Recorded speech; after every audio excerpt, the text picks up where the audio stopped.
and I'm the Director of Faculty Research Development here at UNM. And really pleased to be here. And this is Lydia, who is a junior, sort of, in chemistry. Okay, so to start this off today, I'm going to ask all of you to stand up. And I want you to do 10 jumping jacks. Whoa. Just count them to yourself as you do them, if you're able. If you can't, that's okay. But I'm going to do them with you, okay?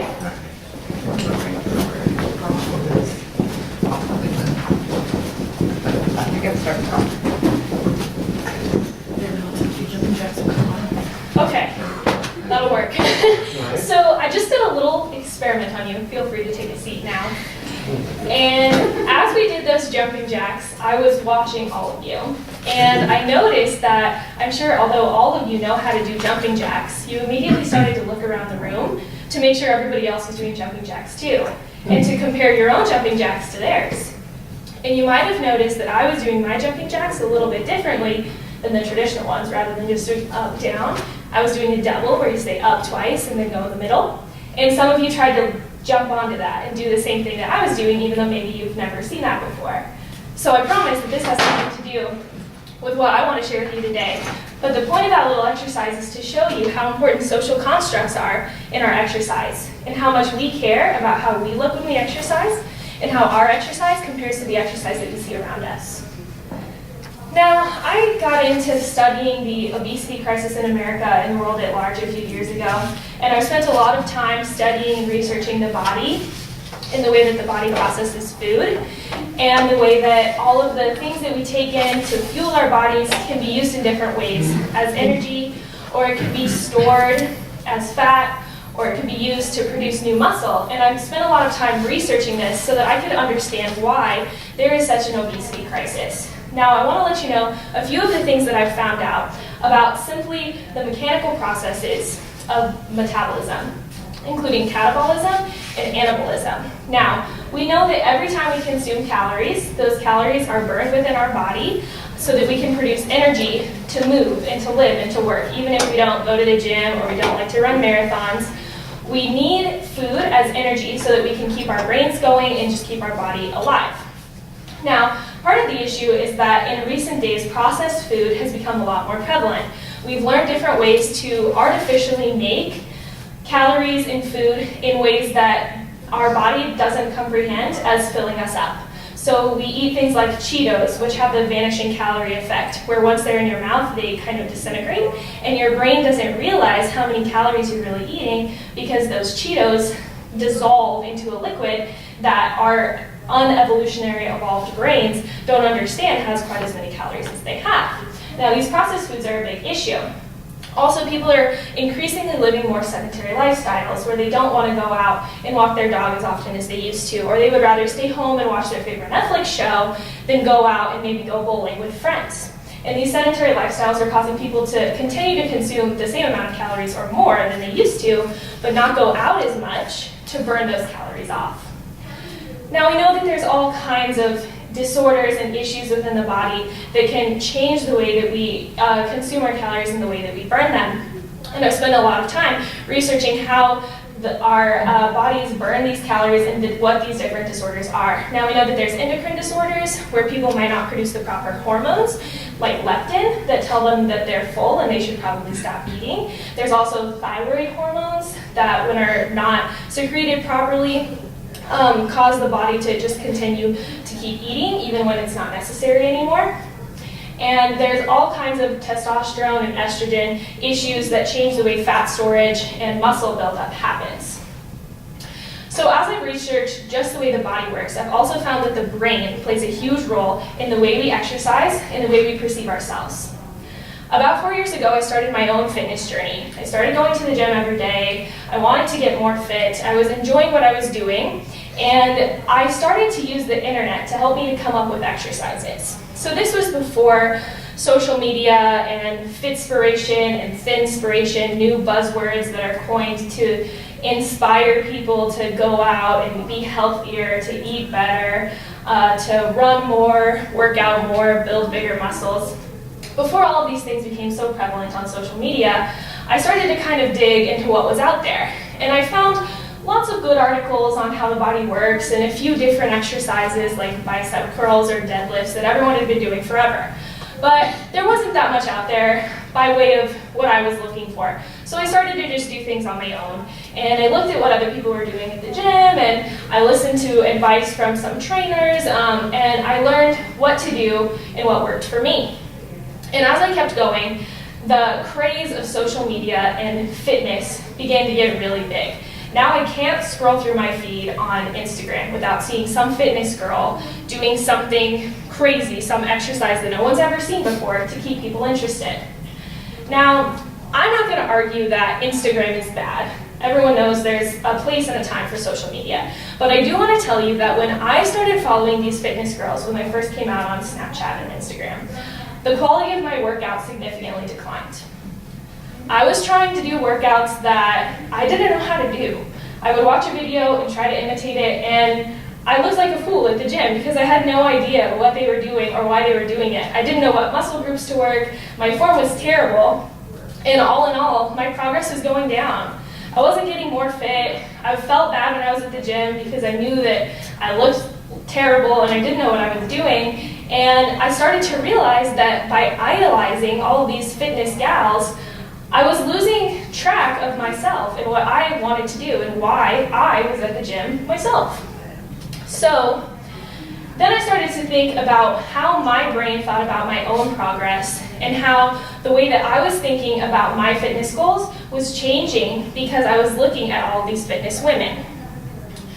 So I have 2 points that I want to bring to you today that should change the way that we evaluate our own fitness and the way that we look at those people around us who are also trying to become fit. The first thing is that we have to change the way we're evaluating ourselves. Now, I'm a big proponent in the fact that I should evaluate if I'm getting better or if I'm doing better based on who I was yesterday or who I was 2 weeks ago or a year ago, rather than comparing myself against my favorite YouTuber, Whitney Simmons. Now, I love her exercises. I love her lifestyle. She's always encouraging healthy eating, and she always gives these nice little inspirational speeches on her YouTube videos, and I think that's great. And she looks awesome.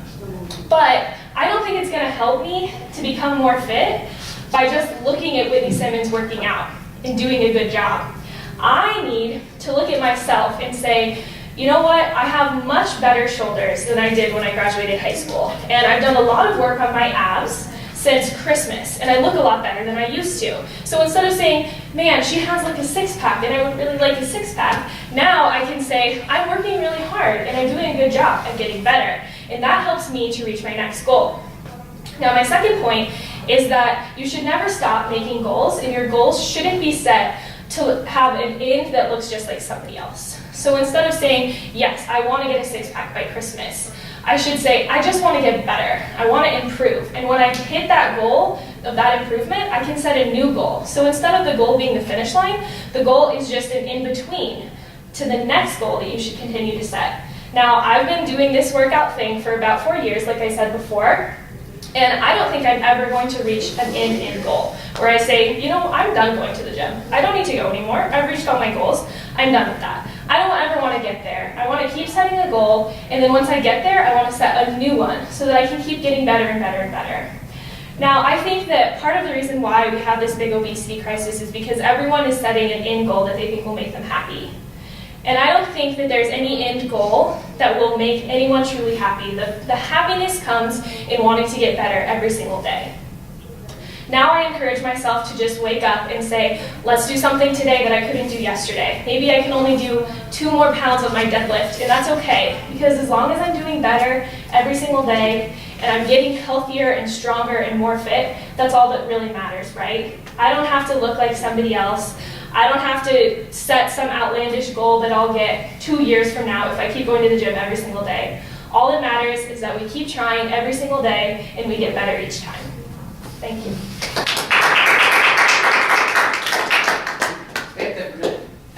I forgot there's questions. Just long enough to say, are there any questions? Sorry, yeah, go ahead. So of course, I look myself in the mirror and go, hey, you look pretty good. But what I want to know is, how do you measure progress? For personally, or how do I think everybody should measure progress? I'll say both. Okay, well, personally, I measure my progress kind of based on how I look, but also based on what I can do. So I like to keep track of how much weight I can lift and, you know, all those sorts of things. Like what I weigh also, I think is important. A lot of people say these days, including Whitney Simmons, that she hasn't stepped on a scale in 2 years. She doesn't care what she weighs. And I think that's okay for some people, but I think it's an important measurement. And I think that it's also important to have goals that are what you look like, somewhat subjective, what you like, but also something that's more quantitative, where you can actually measure it and, you know, data track to make sure that you are getting somewhere. Because I don't think that it's always good to just say, okay, like I look fine and that's good. I think you should also have to have some sort of tangible measurement that helps you make sure that you're heading in the right direction. Yeah, that's exactly my point. I mean, if you say there's an obesity crisis, how do you measure obesity? Well, it's, you know, a certain amount of pounds. I mean, it's a weight past a certain. Right, it's a BMI measurement, exactly. Right. So yeah, so you look pretty good, but then, you know. Right.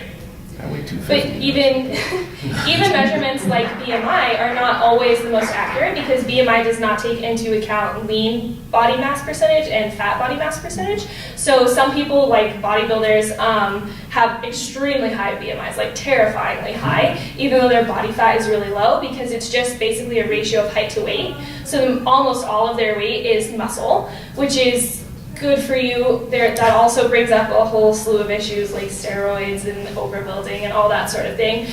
But BMI can also be a misleading measure. So there's all of these different avenues that people use to measure themselves. And I think it's best to take into account lean versus fat body like percentage, because that helps you really measure like exactly what the composition of your body is. Yeah. So won't you ever be satisfied? Shouldn't someone be able to be satisfied with the way they are rather than trying to continually improve? If you keep lifting a pound more per day, you're going to be lifting a ton in a year or two. Right. I don't necessarily think that every time it has to be some sort of new pound goal, and I think that really the ultimate overarching goal on everything should be to get to a place where you're already confident in the way you look, but you want to either maintain where you keep doing the same thing that you've been doing to stay healthy, or you want to improve a little bit more. But I think the overarching goal is to feel confident in what you look like and who you are and your fitness level, so that you know that you're taking care of your body and that you're, you know, doing the things that you should be doing to maintain a lifestyle that's sustainable for 70 or 80 or 100 years. Sustainable. I don't think you had that in your presentation. I use it. Certainly. Okay, thank you very much.